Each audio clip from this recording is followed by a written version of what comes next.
जय श्री राम, जय हिंद। दोस्तों चलिए हम आज जानते हैं कि जो लोग ऐसा कह रहे हैं कि अयोध्या राम मंदिर के बजाय यूनिवर्सिटी या हॉस्पिटल बना देना चाहिए, तो उनके लिए मैं ये वीडियो बना रहा हूँ। उनके पास ज़रूर ये वीडियो भेजना जो लोग ऐसा कह रहे हैं कि अयोध्या राम मंदिर के बजाय यूनिवर्सिटी या हॉस्पिटल बना देना चाहिए। आज इसी के बारे में हम बात करेंगे कि एक अयोध्या राम मंदिर बनने से सरकार को या फिर समाज को कितना लाभ होगा, और एक यूनिवर्सिटी बनने से या हॉस्पिटल बनने से समाज को कितना लाभ होगा। आज इसी के बारे में बात करेंगे। चलिए ये जानते हैं। देखिए, टेम्पल कोयला के अनुसार पूछा जा रहा है कि क्या भारत की मंदिरें 70,000 करोड़ रुपए टैक्स देती हैं, और वही जीडीपी में देखेंगे तो 2.32%, लगभग 2.5% योगदान देती हैं जीडीपी में। तो चलिए आइए शुरू से शुरू करते हैं।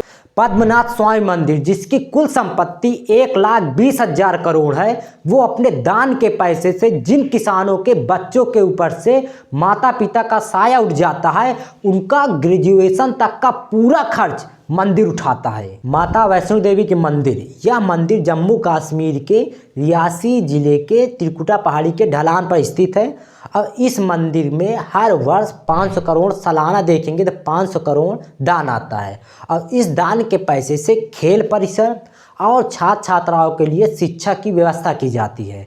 और शिक्षा में जैसे इंग्लिश है, मैथ है, साइंस जैसे पर खर्च किया जाता है। और देखेंगे कि इसके एक कॉलेज है जिसमें देखेंगे माता वैष्णो नर्सिंग कॉलेज है, और एक देखेंगे नारायण सुपर स्पेशलिस्ट हॉस्पिटल है। और इस हॉस्पिटल में देखेंगे तो कार्डियोलॉजी और कार्डियोवैस्कुलर, सर्जिकल, मेडिकल और कैंसर जैसे 20 से अधिक सेवाएं प्रदान करता है। और 2023 में देखेंगे तो 91,31,049 श्रद्धालु केवल एक वर्ष में आए थे। तीसरा, वेंकटेश्वर मंदिर। यह मंदिर आंध्र प्रदेश के तिरुपति जिले के तिरुमाला में स्थित है, और इसकी कुल संपत्ति 2.5 लाख करोड़ रुपए है। प्रतिवर्ष 120 से 150 करोड़ रुपए दान आता है, और दान के पैसे से जूनियर कॉलेज है, डिग्री कॉलेज है, उच्च कॉलेज है जैसे संस्थानों को पैसा खर्च करता है, भोजन भी कराता है। जैसे आप शिक्षा पर देखेंगे तो श्री वेंकटेश्वर वैदिक विश्वविद्यालय, Shri Padmavati Mahila Vishwavidyalaya, Shri Venkateswara college, Shri Venkateswara arts college, और विकलांगों के लिए देखेंगे तो श्री वेंकटेश्वर पॉलिटेक्निक है, श्री वेंकटेश्वर आयुर्वेदिक कॉलेज है। वही हॉस्पिटल में देखेंगे तो श्री वेंकटेश्वर रामनारायण है, Siddheshwar institute of science medical है, और सरकारी प्रसूति हॉस्पिटल है। इस मंदिर में 26,000 लोग काम करते हैं। ये मान सकते हैं कि 26,000 लोगों को सैलरी दी जाती है। चौथी, साईं बाबा की मंदिर। यह मंदिर महाराष्ट्र के अहमद जिले में स्थित है। मंदिर की कुल संपत्ति 1,800 करोड़ है, और हर वर्ष 400 करोड़ दान आता है, और इस दान के पैसे से नहीं भोजन है, शिक्षा है, हॉस्पिटल जैसे संस्थानों पर पैसा खर्च किया जाता है, और 10 रुपए में भरपेट खाना खिलाया जाता है। और देखेंगे कि हर रोज 25 से 26,000 लोग खाना खाते हैं। और इसके हॉस्पिटल देखेंगे तो 3 प्रमुख हॉस्पिटल हैं, जैसे देखेंगे साईं बाबा नर्सिंग होम है, साईं बाबा आइस हॉस्पिटल है, साईं बाबा हॉस्पिटल है। वही देखेंगे कि शिक्षा पर देखेंगे तो इसके कॉलेज भी हैं, जैसे देखेंगे कि साईं बाबा मदरसा महाविद्यालय है, साईं बाबा आदर्श महाविद्यालय है, साईं बाबा चतुर्थी। महाराष्ट्र में गणेश चतुर्थी बहुत धूमधाम से मनाया जाता है। वर्ष 100 से 150 मिलियन दान आता है, और इस दान के पैसे से डायलिसिस सेंटर है, शिक्षण संस्थान है, हॉस्पिटल जैसे संस्थानों पर पैसा खर्च किया जाता है। और इसके हॉस्पिटल देखेंगे तो श्री सिद्धि विनायक हॉस्पिटल है। वही देखेंगे कि शिक्षण संस्थान में तो श्री सिद्धि विनायक एजुकेशन है। छठा, गोल्डन टेम्पल। इस मंदिर में हर रोज 1 लाख लोगों को भोजन कराया जाता है।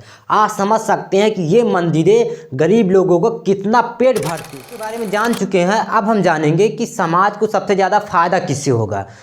समाज को सबसे ज़्यादा अयोध्या राम मंदिर से फ़ायदा होगा, या फिर हॉस्पिटल या यूनिवर्सिटी से फ़ायदा होगा। तो देखिए, यदि सरकार एक हॉस्पिटल बनाती है और उसमें कम से कम 25 स्टाफ रखती है, तो 25 स्टाफ को यदि कम से कम 25,000 रुपये प्रति मास सैलरी देती है, तो महीने का 6,25,000 होगा, और सालाना देखेंगे 78 लाख रुपए हो जाएगा। इसका मतलब है कि हर वर्ष 25 स्टाफ को 78 लाख रुपए देना होगा सरकार को। वहीं अयोध्या राम मंदिर में सरकार के द्वारा ट्रस्ट बना दिया गया, उसमें सरकार का 1 रुपये नहीं लगा। जनता का पैसा लगा और ट्रस्ट के पैसे से राम मंदिर बन गए। तो लोग कह रहे हैं ना कि अयोध्या राम मंदिर के बजाय हॉस्पिटल या यूनिवर्सिटी बना देना चाहिए, वो आगे जाके देखें। चैट के अनुसार 1 महीने पहले अनुमान लगाया गया था कि 50,000 करोड़ का कारोबार होगा अयोध्या राम मंदिर के वजह से, वो भी 22 जनवरी को। अब अनुमान लगाया जा रहा है कि यही कारोबार 1 लाख करोड़ रुपए का होगा। केवल अयोध्या राम मंदिर की वजह से दिल्ली में 20,000 करोड़ का कारोबार होगा और अनुमान लगाया जा रहा है कि 2 लाख करोड़ रुपए का नया निवेश आ सकता है। अब राम मंदिर के से जो है सरकार को टैक्स मिलेगा और टैक्स के साथ साथ एक राम मंदिर जो है कम से कम 10 हॉस्पिटल और कम से कम 10 यूनिवर्सिटी कॉलेज और हजारों लोगों का पेट भरेगा।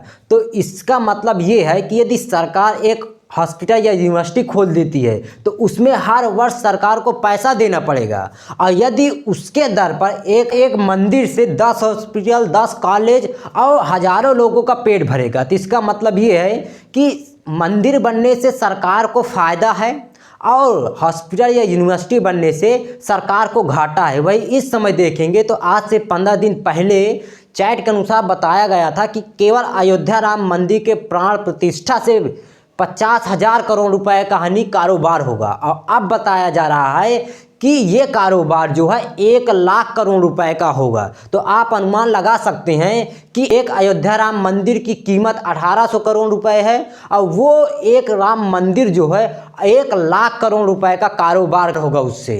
इस बार देखेंगे तो दिवाली जैसे त्योहारों पर चाइना को 1 लाख करोड़ रुपए का घाटा हुआ है और राखी पर 5,000 करोड़ का घाटा लगा है और गणेश चतुर्थी पर 500 करोड़ का घाटा लगा है चीन को। और इस बार दिवाली में चीन को कोई ऑर्डर नहीं दिया गया दिवाली का कोई सामान का, और इस बार जो दिवाली मनाई गई है वो स्वदेशी दिवाली मनाई गई। जितने भी पटाखा है और छुरछुरिया है और अन्य चीज़ें हैं वो सारी भारत की बनी हुई है। तो इसका मतलब ये है कि जो भी निर्माण हुआ है वो छोटे मोटे उद्योग के द्वारा हुआ है, उनका ग्रोथ होगा। तो आपको समझ में आ गया होगा कि इसके दर पर अयोध्या राम मंदिर बनाने से सबसे ज़्यादा फायदा होगा या फिर यूनिवर्सिटी या हॉस्पिटल बनाने से। तो चलिए आइए फिर अगले एपिसोड मिलेंगे, तब तक के लिए जय हिंद।